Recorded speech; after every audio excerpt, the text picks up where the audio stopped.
안녕하세요. 원장님 촬영 왔는데요. 지금 원장님 진료 중이세요?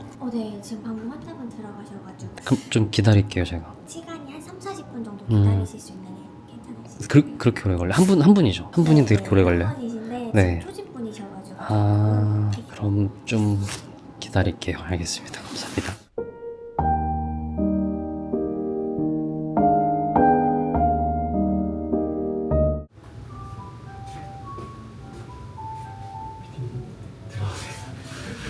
어제 한 분 모신 거죠. 초진분이셔가지고 아, 조금 더 오래 걸리긴 했습니다. 네. 정신과는 원래 이렇게 진료를 오래 보나요? 저 며칠 전에 감기 때문에 내과 갔다 왔는데 물론 뭐 필요하신 건 다 해주셨지만 진짜 한 1분 봤나? 1분 못 본 것 같거든요. 원래 정신과는 이렇게 길게 와요? 아무래도 정신과가 이제 상담도 하고 하다 보니까 다른 과보다는 조금 더 진료 시간이 긴 것 같기는 해요. 물론 이제 뭐 정신과마다 좀 약물 치료 중심으로 하시는 분들은 조금 더 짧게 보시기도 하는데 저처럼 좀 상담도 병행하시는 분들 같은 경우에는 조금 더 길기는 하죠. 정신과도 뭐 약물 치료 중심이 있고 뭐 무슨 치료 중심 이렇게 약간 나눠져 있나 보네요. 그쵸. 이게 이제 진료하시는 그 선생님들마다 그 진료 스타일이 있잖아요. 본인께서 추구하시는 그런 게 있기 때문에 약물 처방 위주로 그냥 증상 듣고 거기에 경감시켜 줄 수 있는 정도 약물 처방 위주로 하시는 분들도 계시고, 아니면 저처럼 좀 이런저런 좀 얘기도 같이 들으면서 겸사겸사 약물 치료 같이 하시는 분들도 계시고, 저도 이제 어쨌든 제 역량 내에서 최선을 다해서 상담을 진료 시간 내에서 해드리려고 하는데 부족할 때도 꽤 많거든요. 진료 시간이 뭐 제가 아무리 많이 길게 본다고 해도 반복적으로 보시는 재진분들 같은 경우에는 20분 내외란 말이죠. 조금 더 깊이 있고 긴 얘기가 필요하신 분들도 분명히 계셔가지고, 그런 분들 같은 경우에는 센터가 바로 같이 있거든요. 그래서 센터에 계시는 임상심리 선생님들께 좀 의뢰를 드리는 편입니다. 정신과에서 항상 얘기하는 게 생물, 심리, 사회 모형이거든요. 어떤 한 사람의 정신건강 상태가 생물학적인 거에 영향도 있고 심리적인 거에 영향도 있고 환경적인 영향도 있다라는 그런 얘기예요. 저는 아무래도 의사다 보니까 조금 더 생물학적인 거에 치중해서 얘기를 하고 상담을 하는 거죠. 물론 정신과니까 심리적인 것을 좀 건드리기도 하는데, 이런 심리적인 파트를 조금 더 전문적으로 담당해 줄 수 있는 선생님들이 계시면은 의뢰를 드리는 겁니다. 사실 정신과도 약물 치료가 엄청 중요하거든요. 근데 약을 처방할 수 있는 건 어쨌든 의사의 역량, 의사의 분야다 보니까 좀 이쪽에 좀 더 포커싱하는 경향이 있기는 하죠. 사실 어떻게 보면 의사분들은 환자 한 분 한 분을 더 받는 게 병원의 수익적인 측면에서 훨씬 더 좋을 거고, 그렇게 되면 그 시간이 금인 게 맞는 건데 사실은 이렇게 진료를 좀 오래 보면 사실 병원한테는 조금 마이너스 아닌가요? 돈만 본다고 하면 저 같은 시스템을 갖춘 병원은 더 못 벌기는 하죠. 짧게 많이 보는 게 수익적인 측면에선 당연히 더 돈을 많이 벌 수 있는 방법이기는 합니다. 근데 이제 정신과는 아무래도 이야기를 좀 많이 해야 되는 과다 보니까 상대적으로 1분 진료, 2분 진료 하기가 좀 쉽지는 않고 어느 정도 좀 시간을 두고 얘기할 수밖에 없고, 보통 의료 서비스는 다 국민건강보험공단에서 이거를 제공을 하잖아요, 돈을. 공단에서도 이제 이런 걸 아니까 정신과는 상담 시간이 좀 길어지면은 그만큼 더 수가를 더 주는 시스템도 사실 있기도 합니다. 그리고 이제 또 얘기를 많이 이제 하고 또 환자분의 얘기를 사실 믿어야 되는데, 그 얘기만 듣고 또 저희가 처방을 내리는 것도 아니기도 하거든요. 이제 저희가 듣고 머릿속에서 조합하고 하는 그런 또 시간도 필요하기 때문에 조금 더 오래 걸리는 것도 있고, 정신과 의사들끼리는 우리는 사실상 관상가다 이런 얘기도 많이 합니다. 상대방 관상가다. 네. 그리고 이제 또 보통은 어디가 아파서 가면 내가 어디가 아파요 이렇게 얘기를 하잖아요. 근데 정신과 같은 경우엔 구체적으로 내가 뭐가 힘든 거고 불편한지 말하는 걸 좀 어려워하시는 분들도 계셔요. 그러다 보니까 그거를 이제 저희가 이렇게 이끌어내고 정리해 나가는 시간도 좀 더 많이 걸리는 것 같아요. 이게 사실 정신과라는 공간이 이제 고민 끝에 어렵게 오신 거잖아요. 그러다 보니까 이제 충분히 얘기를 들어드려야 된다라는 게 제 생각이어서, 그래서 조금 진료 시간을 충분히 잡으려고 노력하고 있는 편입니다. 또 이제 저희는 다이어트나 이런 건강관리 상담도 같이 하다 보니까 그런 얘기 하다 보면 또 이렇게 시간이 흘러가는 경우도 많은 것 같고요. 그러면 이제 원장님이 큰 병원에 계시다가 개원을 할 때 가장 큰 동기가 어쩌면 돈이 아니었을 수도 있겠네요. 그렇죠. 사실 돈을 벌고 싶다는 욕심이 없다. 이건 사실 거짓말이죠. 저도 돈을 벌고 싶은 마음은 당연히 있는데 돈을 벌기 위해서 개원했다는 아닌 것 같기는 해요. 이게 저도 되게 돈이 중요하다고 생각하는 사람이긴 하거든요. 왜 그런 말 있잖아요. 돈 안 중요해. 이렇게 얘기하는 사람이 사실은 더 돈을 좋아하는 사람이다. 미친 사람. 네, 미친 사람이다. 저도 돈을 좋아하는 편이고, 근데 이제 제가 생각하는 거는 돈이라는 게 교환의 의미잖아요. 네, 서비스를 받고 그만큼 뭔가 대가를 지불하는 교환의 의미인데, 그런 측면에서 봤을 때 내가 돈을 벌려면 흔히 얘기하는 뭐 의사들 입장에서는 뭐 과잉 진료나 뭐 대충 빠르게 처리하는 그런 진료 위주로 해서 돈을 번다라기보다는 환자분들이 지불하는 그 돈만큼의 좋은 가치를 제공을 하면 그만큼 환자분들께서 지불하는 금액이 커지는 거에 대해서 이해하실 수 있다고 저는 생각을 하거든요. 물론 뭐 수가가 국가에서 통제하는 거니까 뭐 제한은 있긴 하겠지만, 그래서 이제 저는 돈을 벌고 싶은데 이거를 그냥 무작정 환자 많이 보고 뭐 과잉 진료하고 뭐 그렇게 해서 돈을 벌려고 한 거라기보다는 그만큼 좀 내가 가치 있는 서비스를 제공을 해야 된다라고 생각을 일단 했어요. 그거를 제공해 줄 수 있는 어떤 나만의 병원을 좀 만들어야겠다라는 게 이제 개원의 첫 번째 이유라고 볼 수 있을 것 같아요.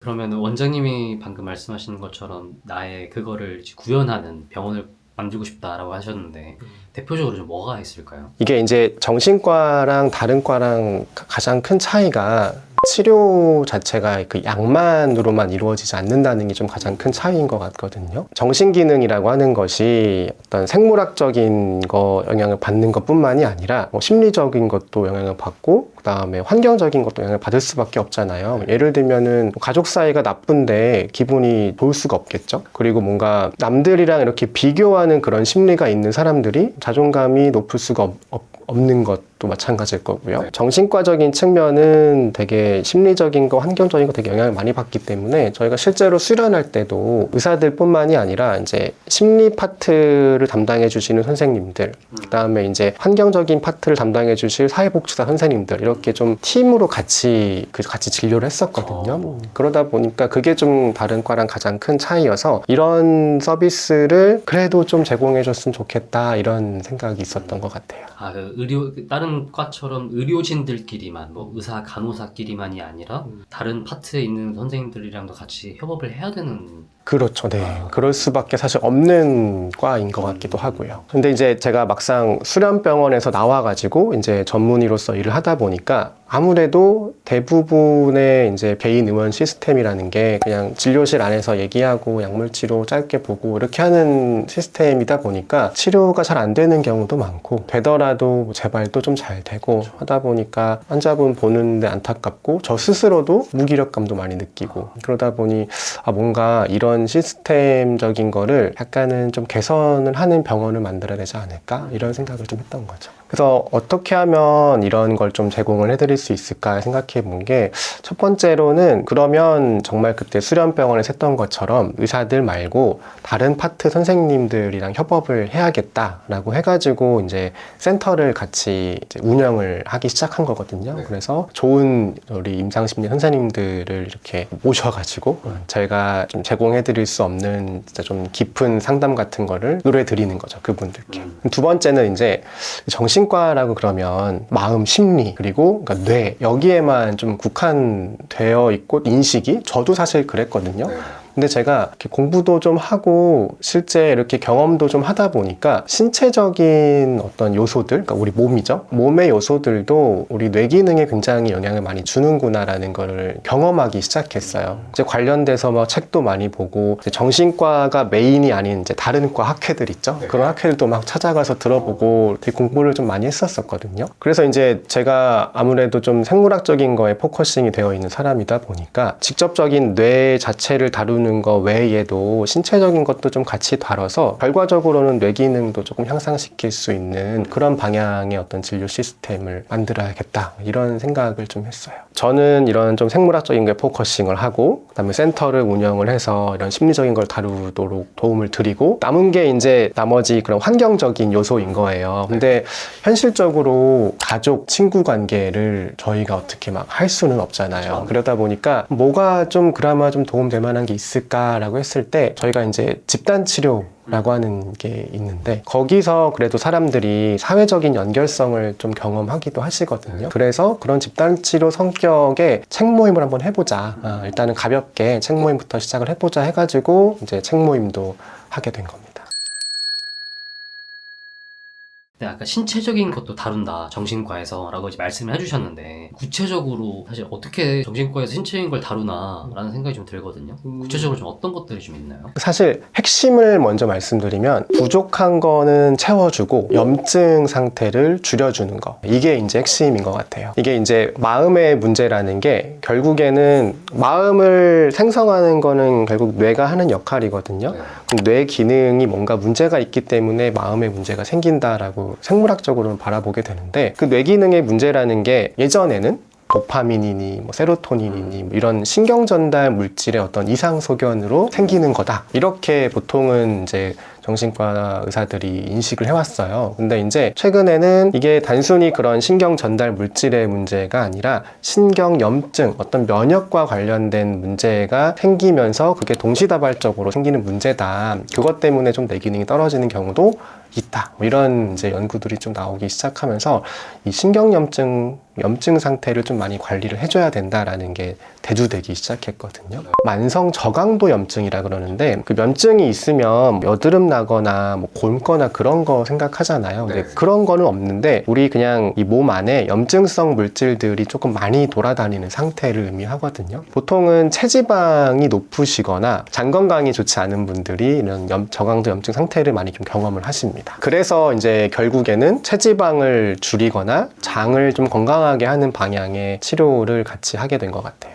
단순히 그냥 내가 마운자로나 위고비를 해서 좀 수익을 올려야겠다 그 목적이 아니라 그런 이제 신경염증과 관련된 것 때문에 체지방을 줄여야 되고 그때 도움을 줄 수 있는 게 위고비랑 마운자로여서 이렇게 좀 시작을 하시게 된 거네요. 그쵸. 네. 사실 마운자로 위고비는 솔직하게 말씀드리면 수익적인 거에 도움이 거의 안 돼요. 원가 자체가 비싸서 저희가 뭐 2배 받고 파는 것도 아니고 진짜 되게 조금 붙여서 그냥 파는 거거든요. 다만 이제 이런 증상을 완화하기 위한 신체적 관리에 많이 도움이 되기 때문에 좀 적극적으로 쓰려고 하는 거죠.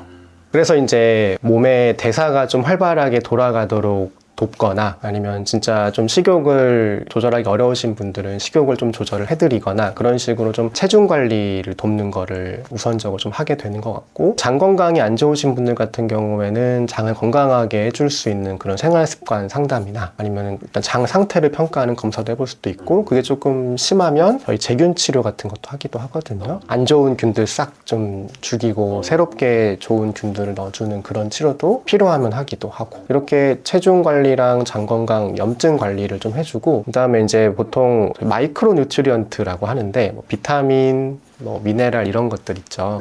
특히 이제 비타민 D 같은 경우에 좀 많이 부족하시거든요.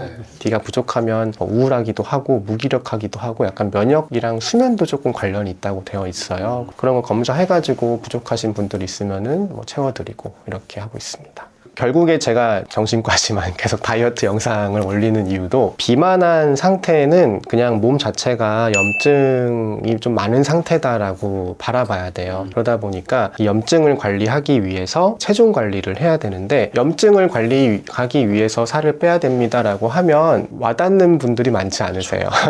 염증이 사실 뭔지는 알겠는데 피부에 나는 염증밖에 생각이 안 나는 거예요. 그래서 이게 와닿는 단어를 써야 되지 않나. 그래서 이제 자꾸 제가 다이어트라는 단어를 이용을 해가지고 살을 뺍시다. 근데 그게 결국에는 건강에 좋다, 이런 얘기를 계속 하게 되는 것 같습니다. 사실 이제 만성적인 우울증 그 환자분들 중에서도요, 그냥 살이 좀 빠지면 종종 그 증상이 되게 좋아지는 경험을 제가 하거든요. 실제로 뭐 살 빠져서 어떤 자존감이나 그런 심리적인 측면이 좋아져서 좋아지는 건지, 아니면 진짜 어떤 염증 상태가 개선이 돼서 좋아지는 건지, 뭐가 더 관여하느냐는 저희가 구분할 수는 없지만 명확하게 어쨌든 둘 다 저는 관여한다고 생각을 하거든요. 이런 경험을 하다 보니까 더더욱 좀 이런 그 신체 관리에 포커싱을 하게 되는 것 같아요.